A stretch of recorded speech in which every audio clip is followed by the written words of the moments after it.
Yun, magandang araw po sa inyong lahat mga ka-DM. Good morning po at welcome dito sa ating channel na DM Stories. May good news po tayo. Itong upload po natin ito po yung kauna-unahang video na magkakaroon ng ads.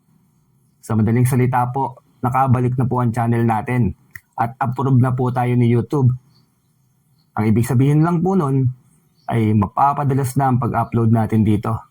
Pero hindi naman ganun kadalas na tulad ng dati.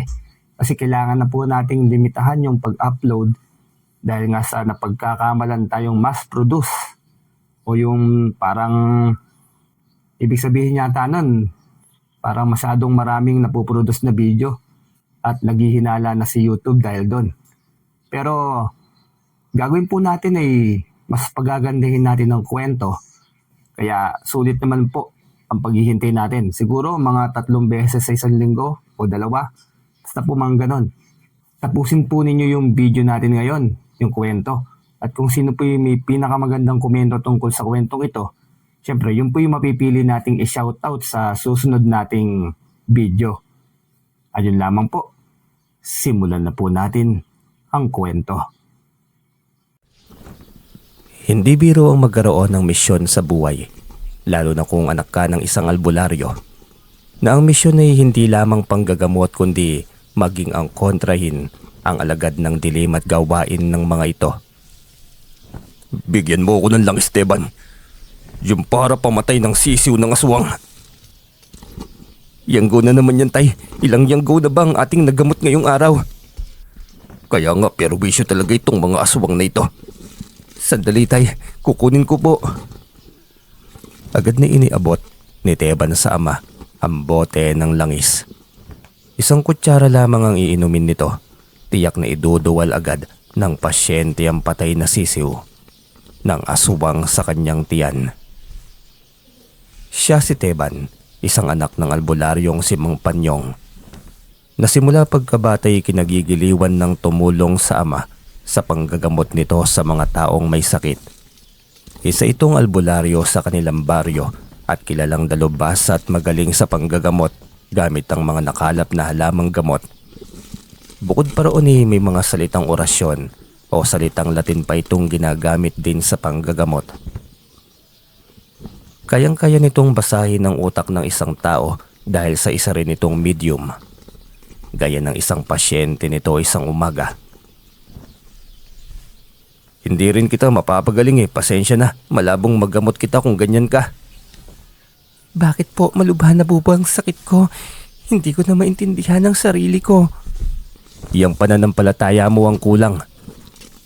Kung kulang ka sa tiwala at pinagdududaan mo ang galing ko, bakit ka pa nandito?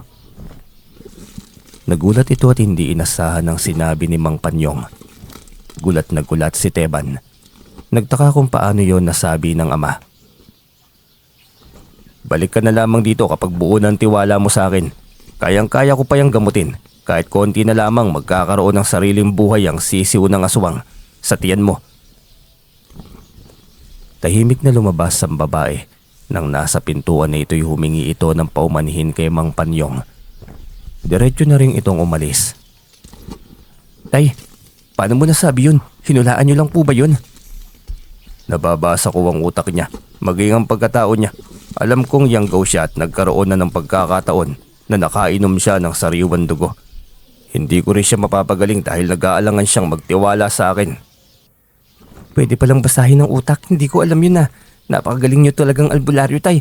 Kaya hanggang ngayon hangang-hanga ako sa iyo Malalaman mo rin yan, anak. Sa ngayon, simpleng kaalaman muna ang ituturo ko sa iyo. Balang araw naman, walang ibang magmamana ng kaalaman kung ito kung hindi ikaw lamang. Kapag lumaki na ako, tay, gusto kong aralin yan. Mabilis lang yata sa akin, kung sa'yo nga mabilis lang, hindi ba? Pero yung kaninang pasyente dayo sa atin yon at hindi simple ang karamdaman niya. Isa siyang yanggaw. Delikado kapag naging tunay siyang aswang. Duda kung hindi na yun babalik para magpagamot. Yung kanina, edi sana pinagaling nyo na po, tay. Kawawa naman kapag natuluyan ng maging aswang. Hindi rin yata kagustuhan ng babae yun na maging ganun siya Paano ko pagagalingin wala siyang tiwala sa akin. Hindi tatalab ang kapangyarihan ko, anak. Ang kapangyarihan na mayroon ako ay galing sa Diyos. Nako, baka magasik yun ng lagim. Ibig sabihin nito may mga bagong salta na namang aswang sa ating baryo. Kung siya isang yanggaw, sino naman kaya ang totoong aswang na humawa sa kanya? Ewan ko, anak. Abay, ang dami namang aswang dito sa atin. May si Lola Yang pa. May si Mang Randy. Si Mang Poldo pa. Sa dulong sityo may Lolo Agul pa. Kaya hindi ko alam kung sino ang angkan ng dayong babae na yon. Dati pang kwento ng kanyang ama ang tungkol sa mga uri ng aswang. At isa man sa mga ito'y hindi pa niya nakikita ng aktwal. Tamang-tama. Kinagabihan may bumisita nga sa kanilang aswang. Mahimbing na ang kanilang tulog nang magising sa ingay nito sa kanilang bubong. Tay, ano yung nasa bubong aswang ba yan? Yan yata yung kaninang hindi mo nagamot dahil kulang sa pananampalataya eh. Oo, anak, tama ka. Iyan yung aswang na yanggaw na gustong magpagamot kanina. Parang siya pa yung galit ngayon Kasalanan naman niya. Sa kasabi ko naman handa ko siyang gamutin kapag maayos na ang tiwala niya sa akin Naku, paano yan tay? Halos sirain ang bubong natin. Galit na galit yata sa iyo eh. Talagang matagal pa itong nakatambay sa kanilang bubong. Kung hindi sumigaw si Mang Panyong at tinakot ito, ay hindi pa ito aalis sa kanilang bubungan. Ngunit nasa paligid pa rin, hindi tumigil. Talaga lang magmamatigas ka talaga at ayaw mong lumisan. Galit na lumabas si Mang Panyong. Sa pagiging kuryoso niya sumama siya sa kanyang ama upang makita na aktwal ang mukha ng nilalang. Anak, doon ka sa loob, delikado. Lalo na't yanggaw ito. Talagang aatake ito. Ayokong paslangin siya gamit ang orasyon. May pagkakataon pa siyang magbago at magamot. Tay, malaki na po ako. Hayaan nyo na po akong sumama. Nariyan naman kayo eh. Gusto ko rin makita kung ano ang itsura ng aswang. Pagkasabi niya biglang tumalon sa kanilang harapan. Ang nilalang na yon. Mahaba ang buhok. Magulo at halos nagtatayuan na ito. Kumikinang ang mga balat nito lalo na ang muka dahil sa langis na pinangpuna sa buo nitong katawan. Mahaba ang kuko sa mga kamay, ngunit hindi kasing haba sa mga nakikita niyang larawan ng mga aswang. Para lamang itong anyo ng taong sinaniban at puno ng dumi ang buo nitong katawan. Huwag kang matakot, anak, hindi yan magtatagumpay. Akong bahala sa nilalang na ito. Bigla nitong tinalunan ng kinaroroonan nila. Ngunit mabilis itong sinalo ng kanyang ama. Nakipagbuno ito gamit ang lakas. Ayaw din ni Mang Panyong nasakta ng nilalang dahil sa inosente ito. Inawahan lamang ito ng tao o kung sino mang mga nilalang na may masamang intensyon na gumawa nito sa babae. Huwag mo ako sagarin. Naaawa rin ako sa iyo. Alam ko na wala ka sa sarili mo kaya umalis ka na. Nagulat si Teban nang makitang napasunod ng ama ang nilalang. Tumalon ito palayo hanggang sa tuluyang mawala. Ayos, nautusan mo yung aswang tay. Takot sa iyo ang aswang na yon. Kinabukasan, balik pang gagamot ang kanyang ama. Siya pa rin ang alali nito. Unti-unti na siyang tinuturuan ng kanyang ama sa paggamit ng orasyon. Huwag mong gamitin sa kasamaan itong mga tinuturo ko sa iyo, anak. Pero pwede itong gamitin na depensa dahil maraming abusado sa paligid natin. Bigyan mo lang ng leksyon, ayos na yon. Talagang maswerte ako na may ama akong albularyo. Walang sino man ang pwedeng mangmaliit sa akin. Basta't huwag lamang gamitin sa kayabangan. Huwag umabuso sa kapwa, anak. Hindi rin naman po ako mayabang tay eh. Tahimik akong tao. Kita mo naman wala akong barkada. Kapag walang pasok, dito lang ako sa bahay. Alam ko, binabalaan lang kita baka kasi lumaki ang ulo mo, lalo na kapag magkaroon ka ng buhay pag-ibig. Tumawa lamang siya.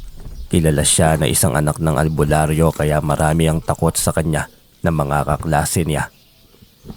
High school pa lamang siya'y pinagsasabi niyang pag-aralan ng edukasyon at ang pagiging medium na albularyo. Pasukan na naman sa klase. Matutuon na naman masyado ang oras niya sa pag-aaral.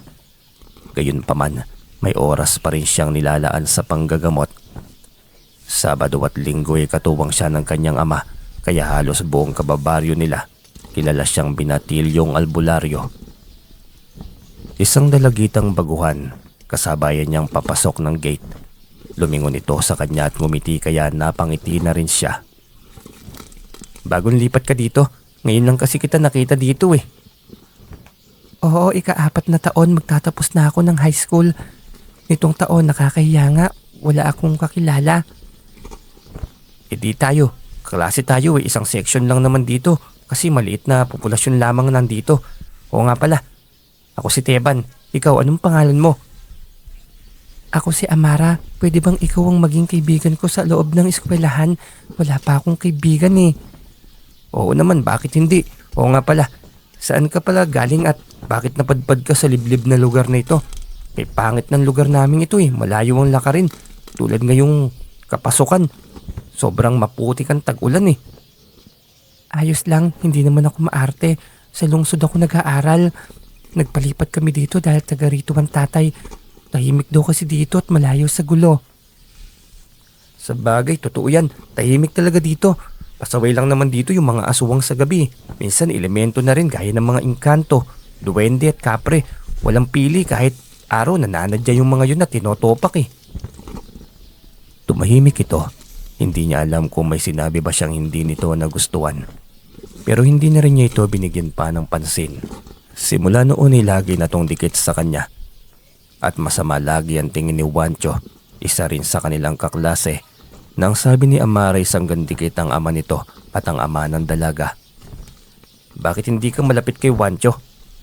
Mayabang yan, ubod ng yabang, kaya ayoko sa kanya. Kahit pilit ng tatay na siyang gustong kasama ko sa pagpunta at pag-uwi ng eskwela. Tama yan, bukod sa mayabang kasi kilala't bantog na pamilya ng mga aswang ang mga yan eh. Hindi kumibo si Amara. Tila ba may natumbok siyang ikinatahimik nito. Hindi niya napansin na papalapit sa kanila si Juancho. Napansin niyo ni Amara kaya ito ang pumuna. Kita mo, pinag-uusapan lang natin kanina, ngayon nandito na siya. Parang may radal na dala-dala at ang bilis makasagap kung saan banda. Paglingon niya'y nakita niya ang madilim na anyo ni Juancho. Halatang nagselos ito sa kanilang dalawa. Dikit ka na naman sa kanya, Amara. Sabi ng ama mo diba, sa akin ka lamang didikit. Gusto mo bang laging nasasaktan ng iyong ama? May karapatan akong mamili ng aking magiging kaibigan. Pwede ba? Hayaan mo muna kami. Mas gugustuhin kong si Teba ng kasama ko kaysa ikaw na ubod ng yabang. Hindi pwede. Ang sabi ng tatay mo at ng tatay ko, tayo dapat ang magkatuluyan sa huli. Kaya ngayon palang babakuran na kita. Hindi ka pwedeng dumikit sa lalaking yan. Magsasalita na sana siya nang biglang takpan ni Amara ang kanyang bibig. Hayaan mo na siya, huwag ka na magsalita pa. Basta ayokong sumama sa kanya. Umalis ka na, Juancho. Sobrang tigas naman ng mukha mo at ang hirap mong paintindihin. Hindi niya alam kung bakit napasunod din siya nito. Tahimik na lamang siya at sakto ring lumayo na si Juancho. Kaya hindi na siya nag-abala pa at mag-aksaya ng laway para lang makipag-away pa rito.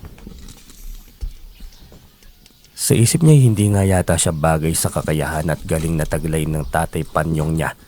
Hindi niya pwede itong manahin dahil sobrang ikli lamang ng kanyang pasensya. Baka imbis na panggagamot ang trabaho niya, ay magiging mangkukulam pa siya. Pero hindi.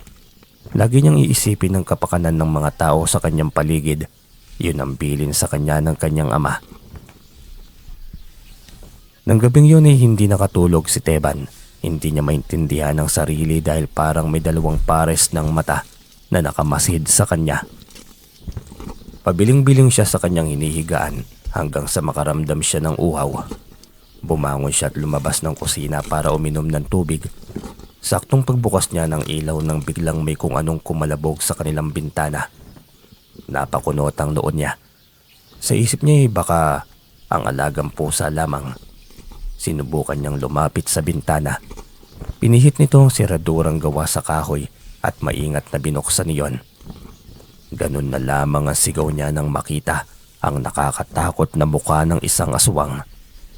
Katawang tao ito, napakatangkad ngunit sobrang mabalahibo ang buo nitong katawan at kamay. Kitang-kita niya ang mga pangil at mahahabang kuko ng nilalang. Tila galit itong nakatitig sa kanya. Huli nang pumasok sa isip niya na humingi na saklolo. Kung hindi pa siya hinablot ng nilalang ay hindi niya naisipang sumigaw. Nakipagbuno siya sa aswang. Sobrang dulas ng katawan nito. Napakalakas.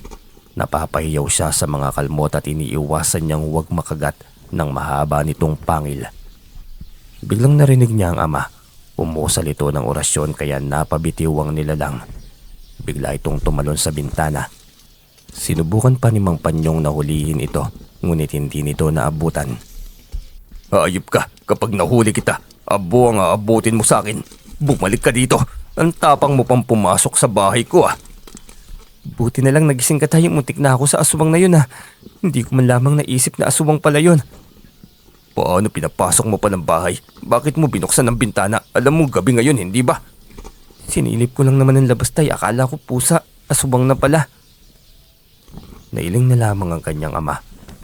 Sinaway siya na sa susunod ay huwag bubuksan ng bintana, lalo na kapag ganoong kalagitnaan ng gabi. Walang ibang pumasok sa isip niya kundi si Juancho. Ito lang naman ang kilala niyang aswang na may galit sa kanya.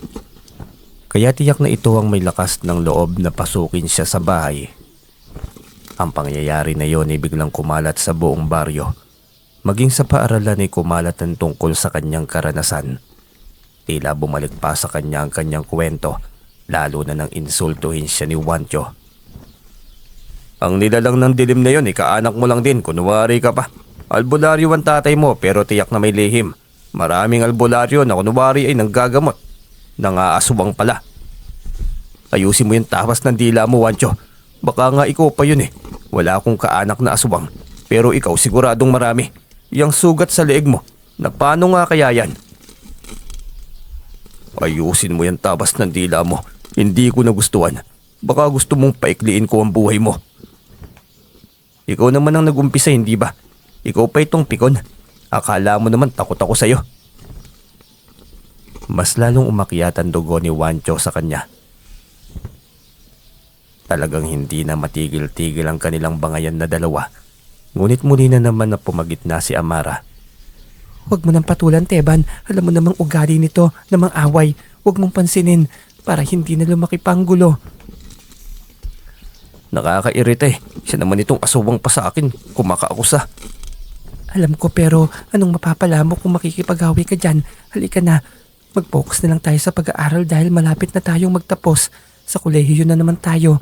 Saan mo nga pala nais mag-aral? Kibit balikat lamang siya. Wala siyang ideya kung ano ang magiging desisyon niya sa kolehiyo.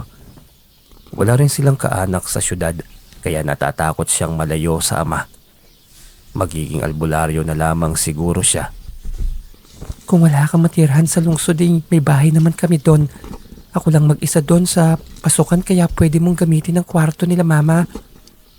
Dahil sa sinabi nito'y nagkaroon ng interes ang binata na suungin ang pagiging kolehiyo. Napaisip rin siya, iba kung irespeto ng mga taong may hawak na degree. Profesional ang tingin ng mga tao sa mga yon. Samantalang kung magiging manggagamot lamang siya, ordinaryong manggagamot lamang ang tingin ng mga tao na may barya-barya at kakapiranggot lamang nakita. Bakit ba ang lalim ng iniisip mo? Anong nasa utak mo? Pasensya na, ang pag-iisipan ko ang alok mo. Mukhang malaking tulong yan eh.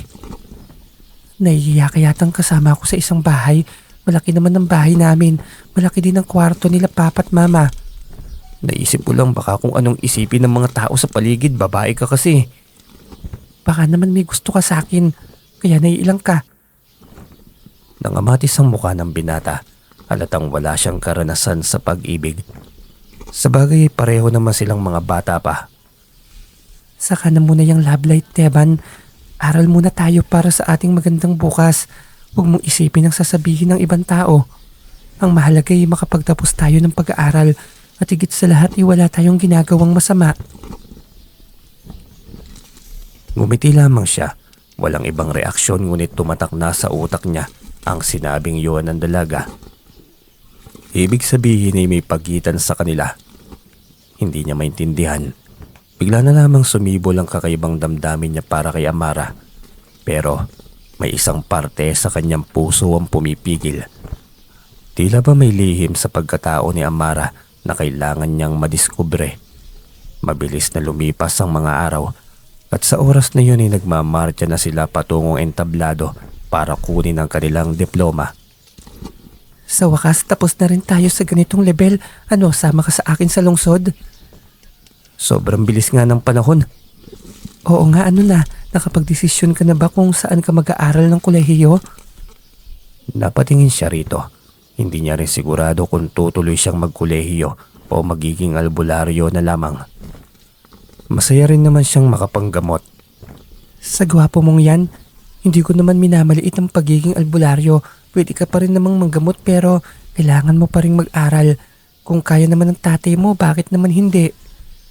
Sige na nga, ang totoo, may ipon na talaga kami ni tati para sa aking kolehiyo. Masaya lamang din talaga ako na makapag-aral at makapagpagaling ng mga may sakit. Yun naman pala eh. Salamat. May kasama na ako sa pag-aaral. Hindi na rin ako magiging boring sa bahay. Salamat sa alok mo, Amara. Malaking bagay rin na magkaroon ng libreng matitirhan eh. Masaya ito sa kanyang desisyon na makapag-aral. Tiyak at mas lalo pa itong magiging magana sa pag-aaral dahil sa presensya niya. Halata namang may gusto si Amara noon pa man sa kanya, ngunit dahil sa pag-aaral muna ang focus niya, ay ginagawa na lamang niyang biro ang lahat ng mga kinikilos nito. Ano bang kurso ang gusto mong kunin, Teban? Gusto kong maging guro siguro dito sa baryo. Yung mga guro dito ay dayo pa. Kapag nakapagtapos ako, dito ako magtuturo para malapit lang. Makakatulong pa rin ako kay tatay sa panggagamot niya. Ayos yung plano mo, magaling. Mas mainam nga naman yan. Eh ikaw anong gusto mo? Kung ako sa'yo, maging guro ka na rin dito. Tama ka, pareho lang tayo ng kukunin. Ang gusto ko, lagi tayong magkasama. Sinadya nito na sundin siya kung ano ang nais nitong kuning kurso upang sa ganun ay lagi silang magkasama sa lahat ng pagkakataon. Mukhang tama nga siya ng hinala. Mahal siya nito, ngunit pilit pa rin siyang nagiging pipi at bingi. Pagdating ng bahay ay kinausap niya ang ama sa kanyang desisyon. Hindi rin ito tutol at siya pa rin ang masusunod sa lahat ng bagay. May naipon na tayong peras para sa pag-aaral mo. Kung ano lang ang gusto mo, ang mahalaga ay magtatagumpay ka sa lahat ng plano mo. Kahit magiging guro na ako pagdating ng araw, ituro mo pa rin sa akin ang kaalaman mo, tay, tungkol sa medium at mga orasyon. Siyempre naman, walang ibang magmamana ng lahat ng ito. Ikaw lang. Huwag mo sanang abandonahin ang pagiging manggagamot pagdating ng araw. Ang sarap sa pakiramdam kapag may napagaling kang tao, tay. Kaya basta't kailangan ng panggagamot, hindi ako tutunganga lamang. Mabuti naman kung ganun, umpisahan na natin ang pag-aaral mo ng medium. Tuwang-tuwa siya sa narinig. Doon talaga siya interesado at dahil 2 buwan ang kanyang pahinga sa eskwela, inumpisahan siyang turuan ng kanyang ama. Maging ng mga orasyon para sa proteksyon at pag-atake. Mabilis siyang natuto, tunay na may dugong albularyo nga siya. Dahil walang kahirap-hirap niyang nakuwang paraan at pag-aaral ng lahat ng iyon. Dugong albularyo ka talaga anak, hindi may pagkakaila. 2 buwan lamang halos ay na-master mo ng lahat ng tinuro ko sa'yo. Ang galing mo rin kasing magturo, tay. Hindi ako nahirapan eh. Hindi yan dahil sa akin, talagang matalino ka anak. Saka talagang dugo yan eh. Hindi na kailangang ipagpilitan. Siguro nga rin po, tay. Ramdam ko rin kasi ang kakaiba sa aking sarili. Para akong may kapangyarihan na nasa katawan ko lang at kailangan lamang buhayin. Tama, mararamdaman mo yan sa loob. May bumubulong sa utak mo na ilabas ang kapangyarihan na mayroon ka sa loob. Ngayon, tay, pwede ko nang mailabas. Pwede ko nang gamitin sa mga tao. Huwag mo lang gamitin sa pang-aabuso anak. Lagi kong ipinapaalala sa iyo. Sa kabutihan mo lamang maaaring gamitin at magamit ang kapangyarihan na mayroon ka. Kung ayaw mong mawala ito lahat sa iyo. Tumango siya't lagi niyang inaalalang bilin ng kanyang ama. Lagi niyang ilalagay sa kanyang utak na ang masamang gawa ay aani ng masamang epekto. Ang mabuting gawa ay aani ng kabutihan. Unang araw ng pasukan, silang dalawa lamang ni Amara ang magkakilala kaya palagay ang loob nila sa isa't isa. Buti naman hindi ka na sinundan ng wancho dito na yon. Baka kasi hanggang dito kaya bangan pa rin yung makuha mo dun eh. Huwag mo nang isipin pang lalaking yon. Buti nga sa ibang lugar siya nag-aral eh. Kaya nga tahimik kapag walang lalaking yun sa mga mata ko eh. Bakit nga ba kainit ng ulo mo sa lalaking yon? Hayaan mo na nga lang. Oo na, focus na ako sa pag-aaral ko. Mas naging komportable sila sa isa't isa. Mas naging malalim ang kanilang samahan at napahanga ito lalo sa kanya nang may isang mag-aaral sa loob ng campus ang ginamot niya dahil nawalan bigla ng malay. Amara, pakihawak ng bag ko. Patakbo niyang nilapitan ng isang babae. Hinawakan sa noo at umusal ng dasal. Makalipas ang ilang sandali ay nagising na ito at nagtaka kung ano ang nangyari dito. Huwag kang pumasok nang hindi nag-aalmusal. Eto, ibili mo ng mainit na sopa sa kantina. Agad na nagpasalamat ang babae at nahihiyang umalis na patungong kantina. Hindi lang mabuti ang puso mo, Teban. Napakagaling mo ring manggamot. Para sa kabutihan ng mga tao, masaya ako kapag may tao ko natutulungan. Kaya napakaswerte ng babaeng mapapangasawa mo sa huli. Hindi siya makasagot sa sinabi nito. Hindi niya alam kung bakit parang makahulugan ang sinabi niyon. Mabilis naman itong bumawi at niyaya siya nitong pumasok na sa loob ng kantina. Isang babae ang lumapit sa kanila habang naroon. Gusto nitong makiupo sa kanilang mesa. Magsasalita na sana siya nang biglang pinigil ni Amara. Pasensya na pero amin ang mesa na ito. Maghanap ka na lang ng ibang mauupuan. Personal lang pag-uusapan namin eh. Matalim ang mga titig ng kaharap dahil sa pagtanggi ni Amara. Hindi nito matanggap na tila napahiya ito sa ginawang pagtanggi nito sa kagustuhan nitong makalapit kay Teban. Hindi mo ba ako kilala? Baka magsisi ka sa ginawa mong ito sa akin. Hindi kita kilala at wala akong pakialam kung sino ka. Bakit naman ako magsisisi? Wala na ba kaming karapatan na tumanggi? Mas lalong naging piko ng pagmumukha nito. Binalaan si Amara kaya mabilis na umawat si Teban. Huwag kayong mag-away, hindi magandang tignan. Hindi na tayo mga bata. Binibini, sa nakikita mo maraming bakante ng mesa. Maaari ka din diyang umupo. Ako si Lina. At wala pang sino man ang nambastos sa akin dito. Kaya hindi ko palalampasin ito. Magtutuos tayong dalawa, babae. Oh sure Lina, maghihintay ako. Pangalanan mo ang lugar at siguraduhin mong darating ka. Dahil kung hindi, ipapasundo kita sa mga alaga ko. Ano ba yung sinasabi mo, Amara? Bakit ka naghahanap ng gulo? Huwag mo na nga siyang patulan. Nagmamayabang siya. Nagmamayabang ka rin. Siya naman ang nambabanta eh. Ayoko sa lahat yung tinatakot ako. Inawat niya ang mga ito. Dahil unang araw sa klase ay nagkakainitan na ang mga yon. Simpleng pwesto lang naman ang pinagbangayan. Sumimangot pa sa kanya si Amara kaya nagtaka siya rito. Ano bang problema mo? Bakit parang mainit din yung ulo mo sa akin? Eh kasi naman parang gusto mo naman na magpapakit sa iyo yung babaeng yon. Napatawa siya sa naging reaksyon na yon ni Amara. Nagseselos ito kung kaya't gano'n na lamang kung itaboy si Lina kanina. Umayos ka, wala akong balak makipagrelasyon. Saka diba sabi mo focus tayo sa pag-aaral? Bakit parang nagseselos ka naman? Selos? Hindi ah. Bakit naman ako magseselos? Tinudyo pa niya ito kaya mas lalo itong naging busangot. Tila nadismaya pa ito sa sinabi niyang ayaw pa niyang makipagrelasyon. Lumipas ang mga araw na laging silang dalawa lamang ang magkasama. Nang hapong yun ay nahuli siya ng uwi dahil may pinagawa sa kanya ang kagrupo niya sa paggawa ng isang proyekto. Hindi niya napansin na sinundan pala siya ni Lina at nagulat na lamang siya nang bigla itong magsalita sa kanyang tabi. Hindi ka rin pala umuwi ng maaga. May tinatapos din kayong proyekto ng kagrupo mo? Oo. May malaking papel ako sa gawain yun eh. Anong kailangan mo? Nagmamadali kasi ako eh, paggabi na. Kahit kaibigan lang naman, Teban. Huwag mo naman akong pagtabuyang masyado. Abi baka pagsisihan mo. Saka hindi rin naman pwede na kay Amara lang lahat umiikot ang mundo mo. Umuwi ka na, Lina. Padilim na ho, delikado sa daan. Dito pa naman sa syudad maraming adik at kawatan. Saway niya ngunit bigla siya nitong niyakap. Lina, anong pinagkagagawa mo? Umalis ka nga. May gusto ka ba sa akin? Inarte ka pa gusto mo naman diba? Saka kung sasabihin kong may gusto ko sa'yo, may pag-asa ba tayo?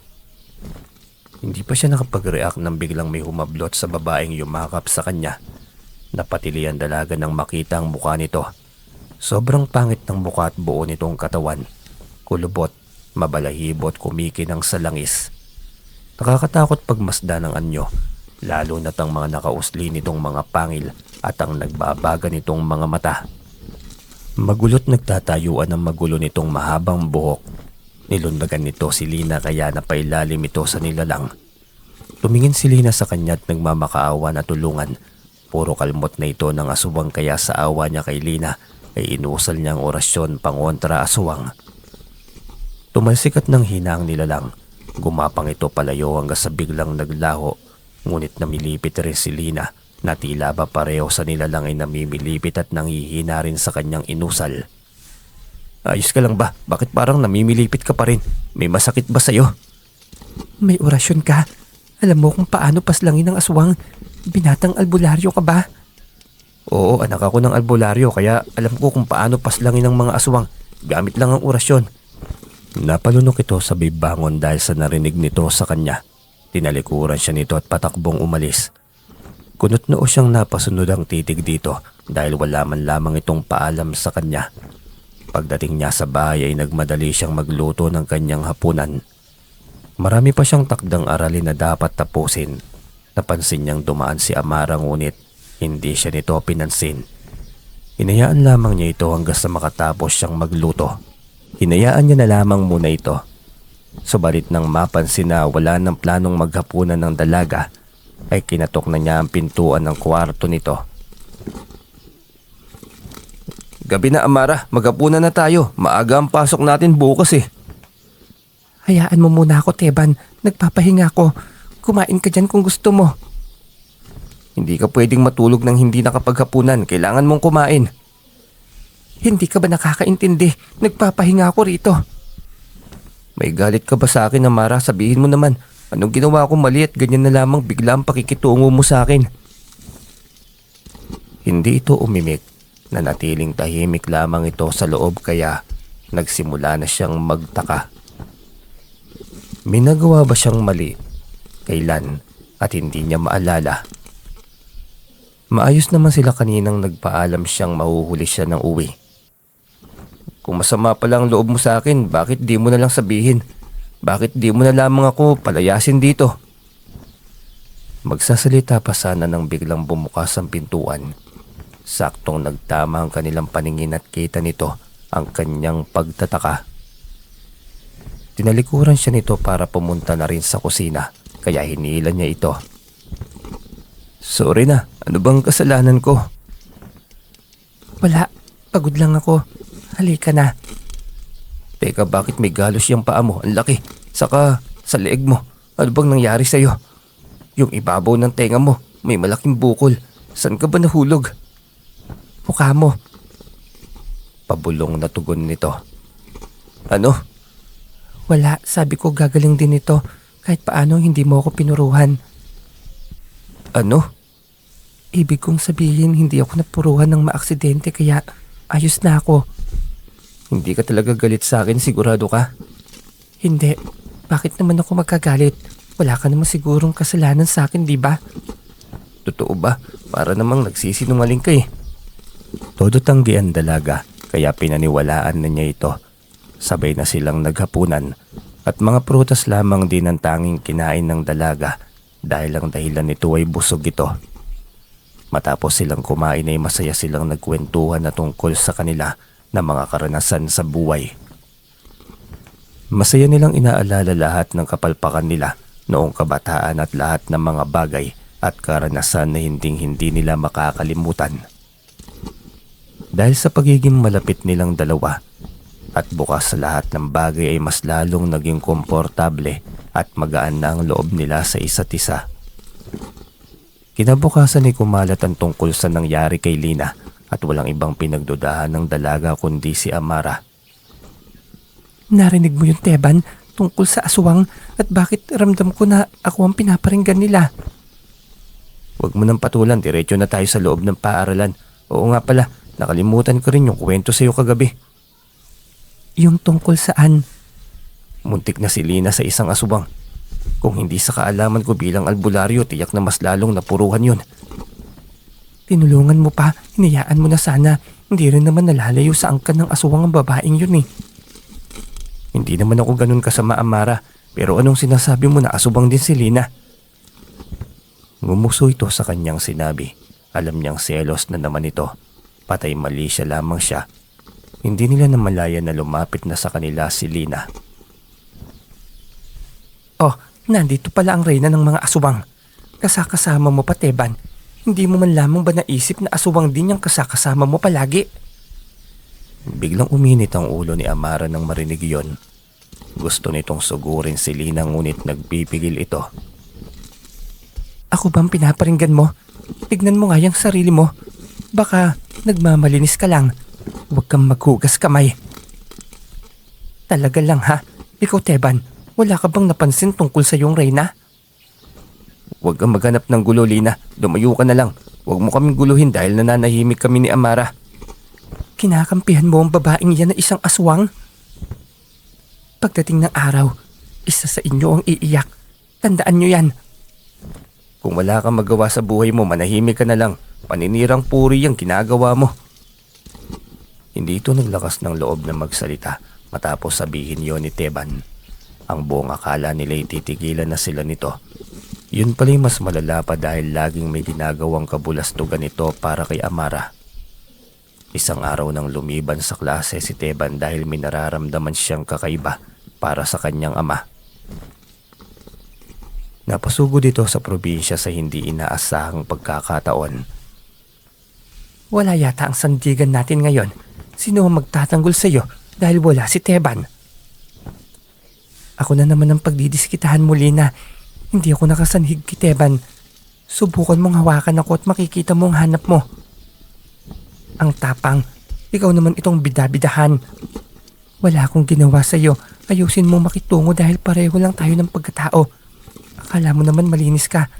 Iba-iba tayo ng lahi, subalit pareho tayong nagtatago sa anino ng dilim. Kaya huwag ka nang umasa na magugustuhan ka ni Teban. Kapag nalaman niyang isa kang aswang, tiyak ako na kamumuhian ka niya. Isa pa naman siyang albularyo. Sino pala dapat niyang magustuhan? Ikaw?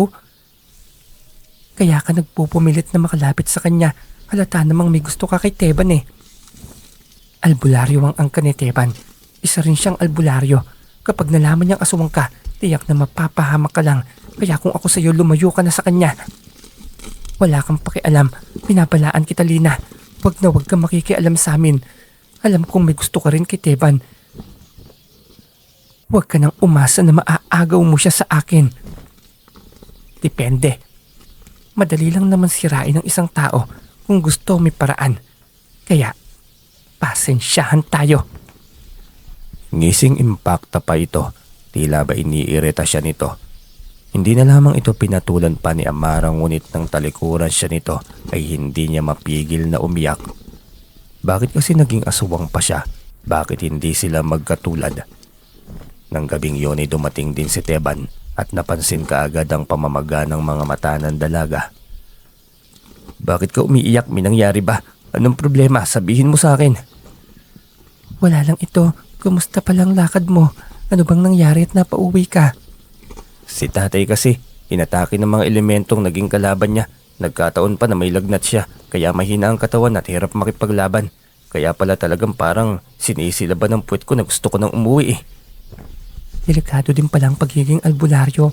Pwedeng maging kalaban ng mga elemento sa kabilang dimensyon. Ang daming kalaban ng isang albularyo, elemento, asubang at kung ano pa. Madalas kasi ang mga ito yung mga tuso. Minsan lang yung mga makataong kagaya nila eh. Natahimik ito nang sabihin ni Teban ng salitang aswang. Napansin yon ng binata, ngunit patay mali siya lamang siya. Ibang ekspresyon ng mukha ni Amara kapag aswang nang pinag-uusapan. Dati pa niyang nahahalata ang kakaibang kilos nito ngunit patay mali siya lamang siya. Mahimbing ang kanilang tulog nang magising siya sa ingay ng nilalang sa paligid. Isang aswang na paikot-ikot sa paligid ng bahay. Hinayaan lamang niya ito, ngunit habang tumatagal ay mas lalong lumalakas ang boses nito. Lumabas siya at hinarap ang nilalang. Umusal siya ng proteksyon bago ito tuluyang tinawag. Umalis ka dito bago pa kita mapuruan. Kanina pa ako nagtitimpi. Ang ingay mo. May galit ka ba sa amin na nandito sa loob ng bahay? Bigla itong sumulpot sa kanyang likod. Nagbabaga ang mga mata at labas ang mga pangil. Ang pangit ng anyo nito kahit pakatawang tao ito. Mahaba ang mga kuko at mabalahibo ang buo nitong katawan. Ang lakas ng loob mong paalisin ako dito. Ikaw ang lumayas dito, hindi ako. Dahil perwisyo ka sa mga nagpapahinga, umalis ka na. Ikaw ang perwisyo sa teritoryong ito. Ikaw ang umalis. Akin ang lugar na ito. Biglang nag-init ang kanyang ulo. Pumusal siya ng orasyon pamuksa sa nilalang na yon. Nakita niyang pagtilapo ng katawan nito sa isang nakausling bato. Tila ba may kung anong enerhiyang pumasa na titinapon ito. Tila kalahati din ang kanyang enerhiyang nawala. Sobrang bigat ng kanyang katawan. Nagpasya na lamang siyang pumasok ng bahay. Mabuti na lamang at wala silang pasok kinabukasan. Kahit tanghaliin siya ng gising ay ayos lamang. Nang magising siya kinabukasan ay nagtaka siya nang makitang may malaking bag sa harapan ni Amara. Anong problema? Bakit parang namatayan yung ekspresyon ng mukha mo? May problema ka ba? Tama ka, may malaki akong problema. Kailangan kong umuwi ngayon. Anong nangyari? Bakit naman? Wala na ang tatay, patay na siya. Kaya ako uuwi ngayon dahil pinapauwi ako ng nanay. Sinundo niya ako, nasa labas siya ngayon. Hindi ako nakapagpaalam sa magulang mo na tumira dito. Alam na ba nila? Gusto ko sanang makausap ang iyong ina eh. Hindi maaari. Magagalit ang mama. Kaya dito ka lang sa loob, akong bahala. Uuwi na muna ako, dito ka lang. Tumango siya. Gusto sana niyang makilala ang inay nito kaso ayaw siyang palabasin ni Amara dahil tiyak na magagalit ang inay nito kapag nalaman na may kasama si Amara sa bahay. Bakit nga ba hindi ako nakapagpaalam sa mga magulang mo? Parang wala akong respeto eh. Dahil ayaw ko kasi tiyak na hindi sila papayag. Ako ang may kasalanan at hindi ikaw. E di sana hindi na lang ako tumira dito. Naghanap lang pala sana ako ng matitirahan. Basta dito ka lang, aalis na kami. Babalik ako kapag nailibing na ang papa. Bakit hindi pumasok ang iyong ina? Saka bakit kay babo ng iyong lungkot? Ama mo yung namatay, hindi ba? Hindi mo kasi alam ang kwento ng aking buhay. Nagmamadali si nanay kaya mauna na ako. Mag-usap na lang tayong muli. Sinundan na lamang niya ng tingin ng dalaga. Mula sa loob ay sumilip siya upang tingnan ang inay nito. Napakunot ang kanyang noo. Pamilyar sa kanyang muka. Hindi nga lamang niya maalala kung saan niya ito nakita. Martes ng hapon nang umuwi si Amara galing probinsya. Kagagaling niya sa eskwela nang mabugaran niya ito na nakaupo sa sala. Nandito ka na pala. Nakikiramay ako sa iyo. Tapos na bang ilibing ang iyong ama? Oo, kaninang umaga lang. Salamat sa pakikiramay mo. Hindi niya alam kung bakit iba ang tono ng dalaga. Parang may iba sa reaksyon ng mukha nito. Ano bang ikinamatay ng iyong ama? Bakit biglaan naman yata? Huwag mo nang alamin, saka huwag nang maraming tanong, pagod ako. Saka na lang siguro tayo mag-usap. Sandali, magluluto ako para makakain ka ng mainit na pagkain. Alam kong pagod ka sa biyahe. Kailangan mo munang kumain. Huwag na, Teban, hindi ako kakain, ikaw na lang. Amara, bakit ka ganyan? May galit ka ba sa akin? Bakit parang tinotopak ka na naman ngayon? Naiintindihan ko na namatayan ka pero wag mo naman akong tratuhin ng ganyan. Pwede ba, Teban, ang kulit mo? Huwag mo akong kausapin. Namatayan nga ako, hindi ba? Wala pa ako sa modo kaya hayaan mo na muna ako. Napilitan na lamang siyang tumalikod. Masama ang modo ng dalaga at naiintindihan niya yon. 3 hakbang pa lamang ang ginawa niya ngunit ganun na lamang ang gulat niya ng paglingon niya ay papasok na ng kwarto nito si Amara. Napakurap pa siya ng ilang beses. Hindi siya maaaring magkamali.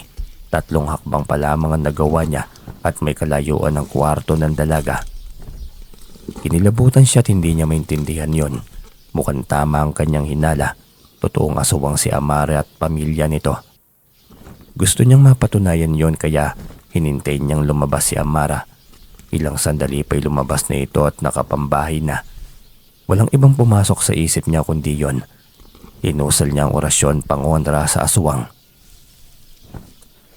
Laking pagtataka niya ng tila ba bigla na lamang nawalan ng lakas si Amara. Kumapit ito sa dingding habang papunta sa sala. Ayos ka lang ba, Amara? Anong dinaramdam mo? Matagal ito bago tumugon. Tila humuhugot ng lakas ng loob bago magsalita. Medyo masamang pakiramdam ko ngayon. Hihiga lang ako. Gutom lang yata ito. Tinitigan niya ito. Mukhang hindi lang sa gutom. Tiyak siyang tunay ang kanyang hinala. Isa itong aswang. Tinamaan ito ng inusal niyang orasyon. Sigurado ka bang ayos ka lang talaga? Tanong niya.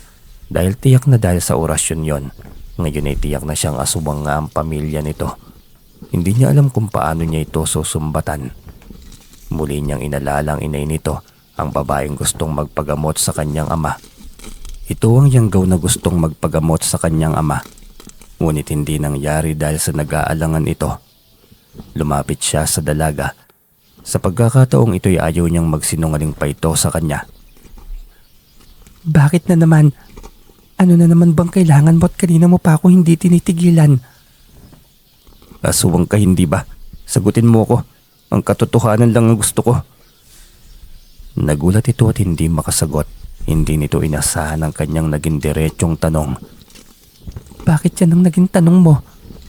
Ayoko ng kasinungalingan, Amara. Isa kang aswang hindi ba? Sagutin mo ko. Aswang ang pamilya mo. Oo, aswang ako. At ikaw ang pumaslang sa aking ama. Pumunta siya rito kagabi para dalawin ako pero mas nauna ka pang lumapit sa kanya. Gulat na gulat siya sa isiniwalat na katotohanan ng dalaga. Hindi niya inasahan na aamin ito. Ang buong akala niya hindi ito aamin. Ang malalapay napas lang niya ang ama nito. Dahil hindi ko alam saka dapat lang talaga dahil ang mga aswang ay mga nilalang ng dilim. Pasensya na. Nagsasabi lang ako ng totoo. Kalaban naming mga albularyo ang mga aswang. Hindi mapigil ang paglandas ng mga luha ng dalaga. Gusto niyang maawa ngunit mainam na alam nito ang lahat. Kasalanan ba namin kung ganito ang pagkatao namin sa mundong ito? Ginusto ba naming maging ganito? Hindi siya sumagot. Alam niyang may punto rin ang dalaga.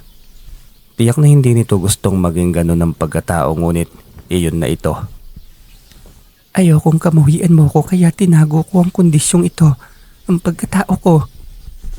Alam ko hindi mo ginustong maging ganyan pero alam mong isa akong albularyo. Kalaban ko ang katulad ng pagkatao mo.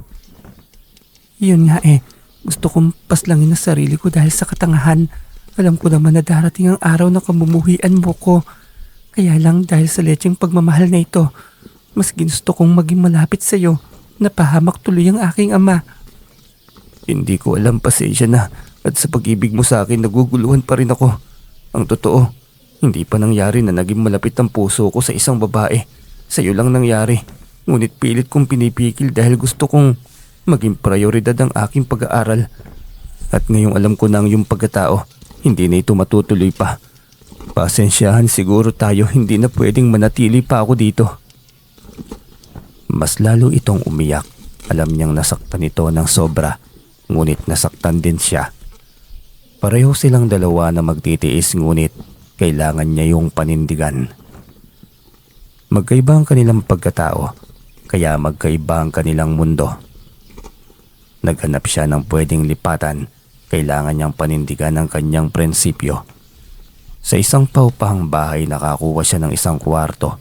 Nanibago siya na malayo kay Amara, ngunit kailangan niyang tiisin at kailangan niyang manindigan. Nang mapansin ni Lina na ilang araw na silang hindi magkasabay, ay nilapitan siya nito at tinanong. Napansin ko lang noong nakaraang linggo pa kayo hindi nagkikibuan ni Amara. Hiwalay na ba kayo? Walang kami. Talaga ba? Akala ko kayo kumbakuran ka niya Bakit? Dahil ba nadiskubre mo na ang tunay niyang pagkatao? Siyempre ang hina mo naman. Lahing albularyo ka sabi mo. Hindi mo mahalata. Hindi ba't hindi siya makatingin sa iyo ng matagal? Akala ko kasi sobrang mahiyain lang siya. Mahiyain ang mukhang yon? Hindi siya sumagot. Tahimik lamang siya. May mga sinasabi pa si Lina ngunit hindi na ito pumapasok sa kanyang utak dahil naging magulo ang kanyang isipan. Hindi niya alam na kanina pa nakikinig si Amara mula sa likod ng pader at nang hindi na ito makatiis ay sumugod ito sa kanila. Oh, kita mo nga naman, kapag aswang talaga, matalas ang tainga. San ka palang sulok galing? Tiyak na narinig mo lahat ng usapan namin ni Teban. Ayusin mo yung tabas ng dila mo, Lina. Kung makapanira ka sa akin, akala mo naman malinis ka. Magkatulad lang tayo. Pwede ba, Amara, wag mo siraan ng taong lumalapit sa akin? Anong gusto mo? Mag-isa ako lagi. Hindi ko sinabing ganon, pero itong babaeng ito, isa rin siyang aswang. Ano?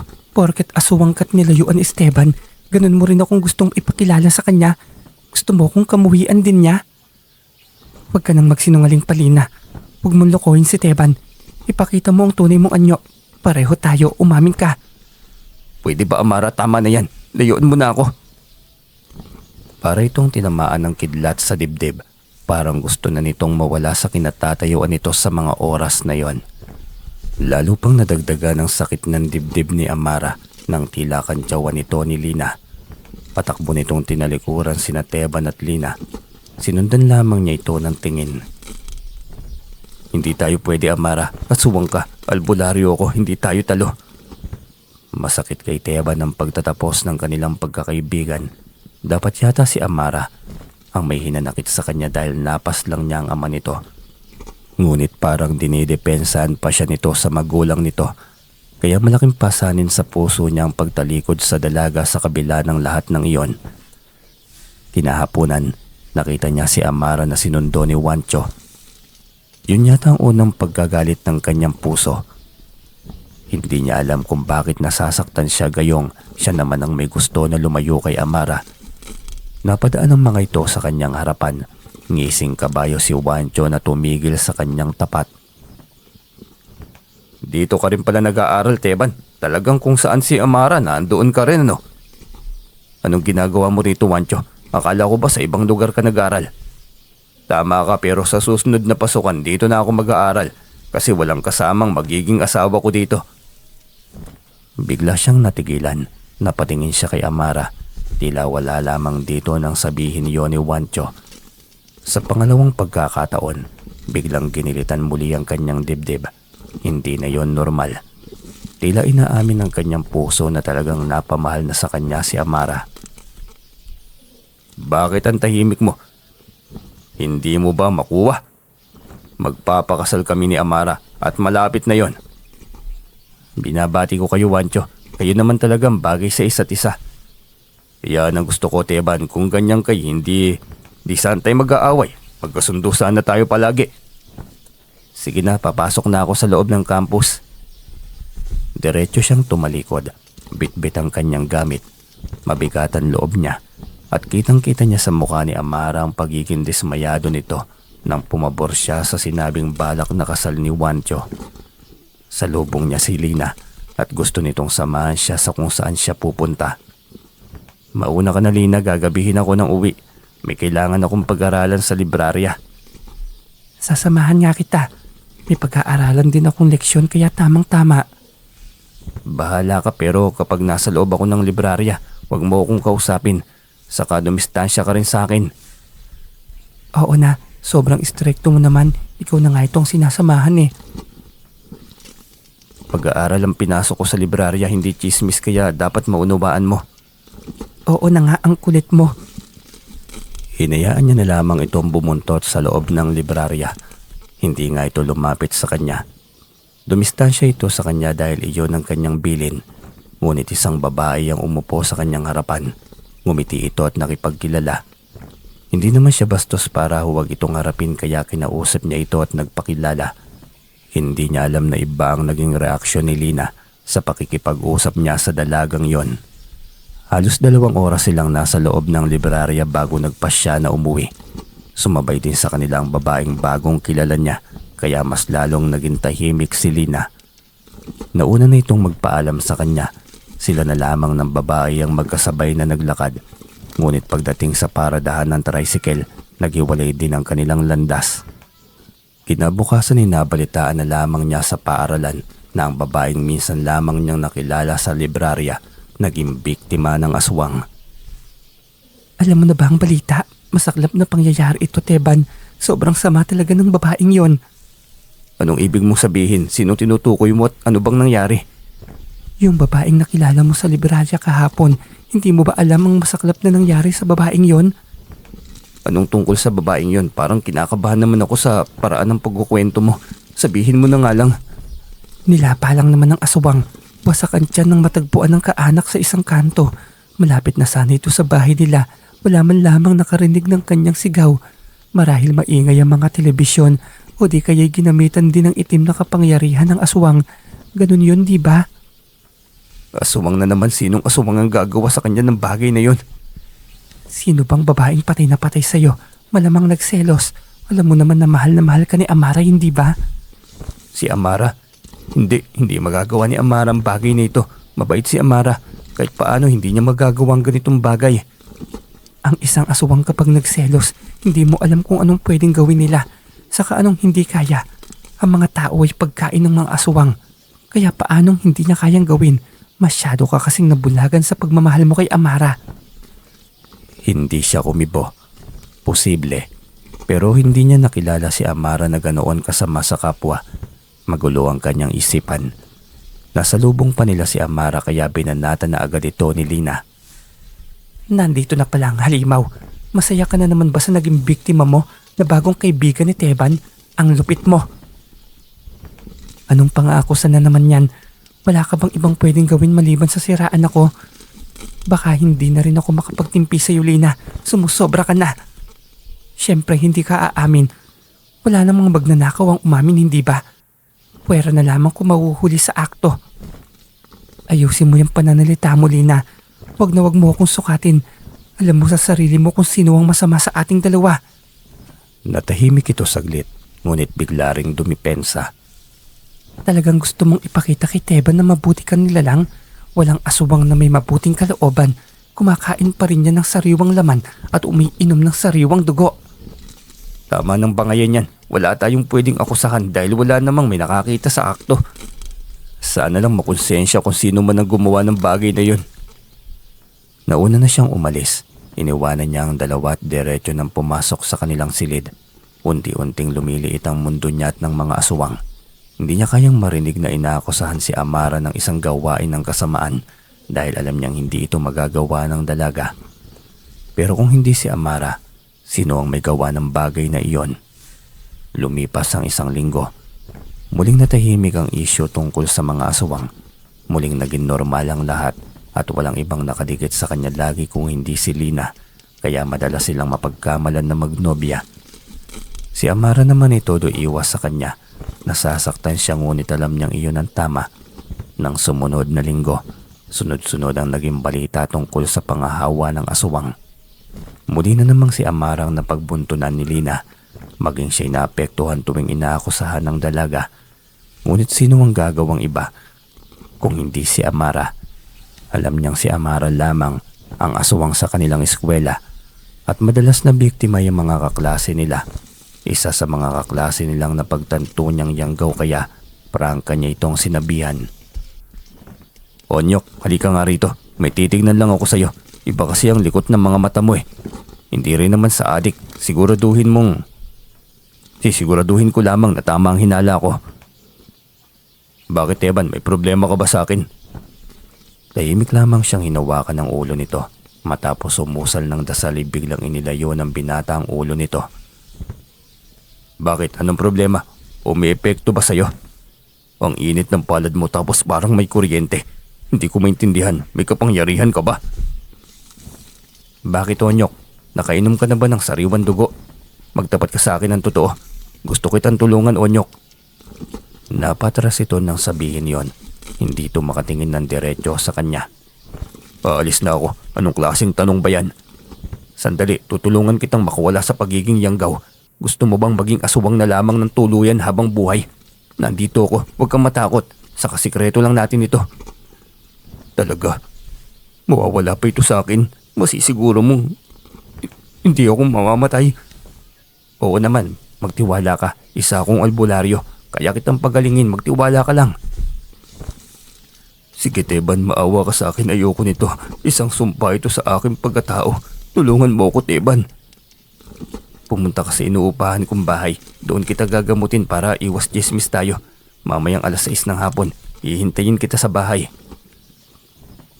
Tumango ito at nagpasalamat. Naging tagumpay ang ginawa niya, kaya nang malaman ng iba ay sa kanya na rin ang mga ito nagpagamot. Sa dami ng mga naging biktima ng yanggaw, hindi pwedeng hindi niya alamin ang punot dulo ng panghahawang yon. Naging madalas rin ang pagpunta ni Juancho at halos kada hapon na itong nakamotor at sinusundo si Amara. Parang gusto na niyang sumuko. Ayaw niyang nakikita ang mga itong magkasama. Gusto niyang bawiin si Amara kay Juancho, ngunit paano naman ang kanyang pinangahawakang prinsipyo? Isa pa'y kailangan niyang alamin kung ito talagang may kagagawa ng pangahawa sa campus. Nagseselos ka ba sa kanila? Akala ko ba gusto mo nang layuan si Amara? Bakit ngayon parang iba na naman ang ihip ng hangin? Nagulat siya't napalingon sa babaeng nagsalita. Hindi niya inasahan ang presensya nito at mahuli ang kanyang reaksyon. Anong ginagawa mo dito? Sinusundan mo yata ako lagi, Lina. Hinanap lang talaga kita. Nandito ka lang pala. Hindi ako makapaniwala. Kaya mong magmahal ng isang aswang? Karibal mo isang aswang din? Paano mo nalaman na aswang si Juancho? Saka ayoko sa lahat ay yung binabantayan ng kilos ko, Lina. Lubayan mo ko. Bakit ko gagawin yon? Basta alam kong aswang silang pareho, kaya bagay sila sa isa't isa. Kaya dapat magising ka na rin, Teban.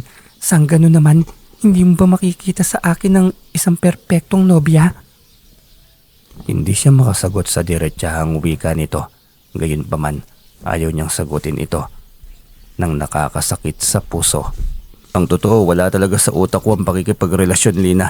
Kailangan ko munang magtapos sa pag-aaral bago ko pasukin ang mundong ito. Sayang lang din sa oras kung walang kasiguraduhan. Tumahimik ito sa kanyang sinabi. Ang totoo'y wala siyang ibang babae na pwedeng pumalit sa kanyang puso. Bakit nga ba hindi madaling utusan ng puso? Bakit kung sino pa itong hindi pwedeng maging iyo, siya pang pinipilit ipagsigawan nito? Patuloy ang pag-iwas sa kanya ni Amara. Kaya sa pagkakataong iyon ay hindi niya na napigil ang sarili. Inabangan niya ang dalaga upang makausap ito. Ano pang kailangan mo sa akin? Gusto mo na layuan ka, hindi ba? Ginawa ko na. Ngayon manggugulo ka na naman sa akin. Ang hirap pala, Amara. Hindi ko kaya. Kaya kung maaari sana bumalik ang dating pagkakaibigan natin. Patawarin mo na ako. Magulo ang isip ko sa mga sandaling yun. Nagulat lang din ako sa biglaang pagbunyag mo ng iyong sikreto. Ngayon handa na akong tanggapin lahat. Huli na ang lahat, Teban. Sa ika-18 kaarawan ko, ikakasal na kami ni Juancho. Wala ka nang magagawa pa. Ano? Hindi ako papayag. Walang kasal na magaganap. Amara, bata ka pa. Magdesisyon ka ng tama. Para saan ba yung pagtutol mo? Hindi mo alam kung anong sakit ang binigay mo noong nilayuan mo ko sa kabila ng pagprotekta ko sa'yo dahil sa ginawa mo sa aking ama. Patawarin mo ko, Amara. Nagsisisi na ako. Hindi na ako dapat lumayo sa iyo eh. Huli na ang lahat, Teban. Umalis ka na. Mamaya darating na si Juancho, susunduin niya na ako ngayon. Hindi pa nga siya nakasagot nang biglang tumulog sa kanilang harapan ng motorsiklo ni Juancho. Sakay, Amara, bakit ka pa nakikipag-usap sa lalaking yan? Di ba nag-usap na tayo? Lumayo ka na sa kanya. Bakit? Wala na ba siyang karapatan na makausap ang kaibigan ko? Huwag mo na akong lapitan simula ngayon, Teban. Nakakaintindi ka naman, hindi ba? Walang tayo, saka hindi rin tayo magkaibigan. Ikakasal na kami ni Juancho. Amara, magkaibigan pa rin tayo. Hindi dapat pinuputol yun. Wala na, Teban. Tapos na ang pagkakaibigan natin noon pa. Noong tinakwil at tinalikuran mo ko. Natahimik siya nang sinabi yun ni Amara. Sumampa na ito sa motor at pinasibad na rin ni Juancho yon. Naiwan siyang wasak ang puso. Sa likod niya ay nagkukubli sa likod ng pader si Lina na kanina pang naririnig ang pag-uusap nila ni Amara. Lumabas ito at nilapitan siya. Akala ko ba lumayo ka na kay Amara? Nakalimutan mo na bang pinaslang niya ang maraming kaklase natin na hinawahan niya? Kanina ka pa ba nakikinig sa amin? Bakit ka naman nandyan? Hindi, kararating ko lang. Alalahanin mo lang. Diba, hindi kayo dapat magkalapit. Aswang siya, albularyo ka. Ang baba mo naman, marupok ka ba sa isang albularyo? Pwede ba Lina, lubayan mo na ako?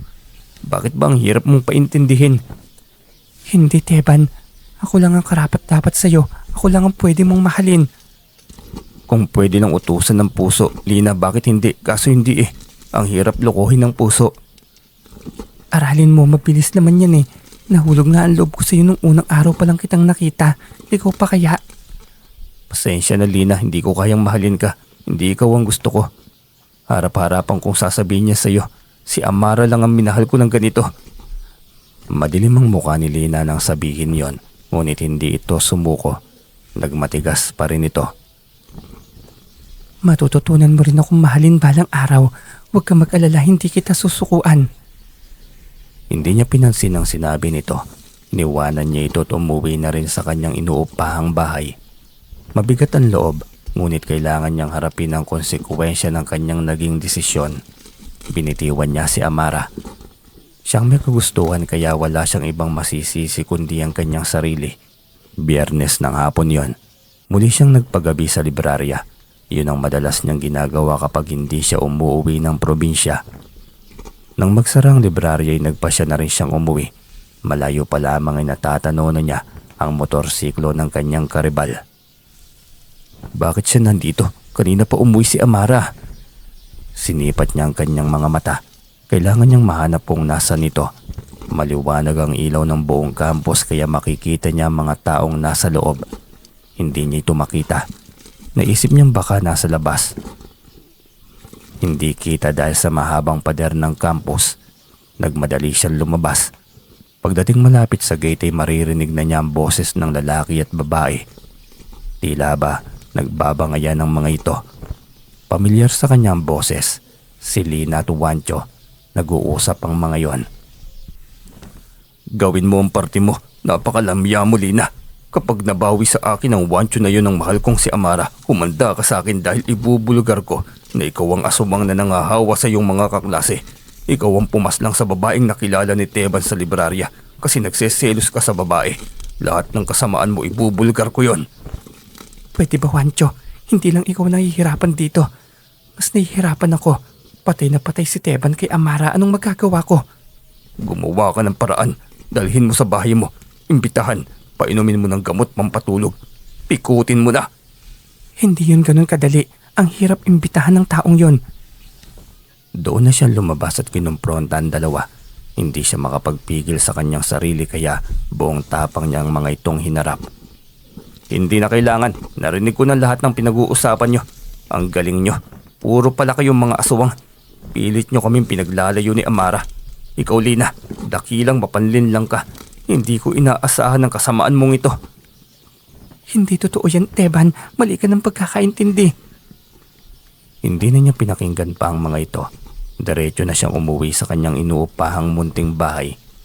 Ngunit hindi niya inasahan na pagdating niya sa bahay ay nauna pa ang dalawang nilalang ng dilim na nakahanda ng atakihin siya.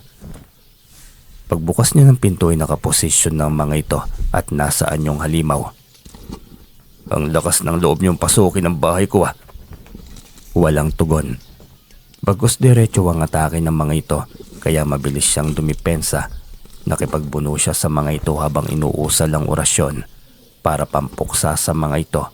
Ngunit nangalahati pa lamang siya ng usal ay kanya-kanyang takas ng dalawang nilalang. Ang isa'y sa bintana dumaan, ang isa naman ay sa pintuan.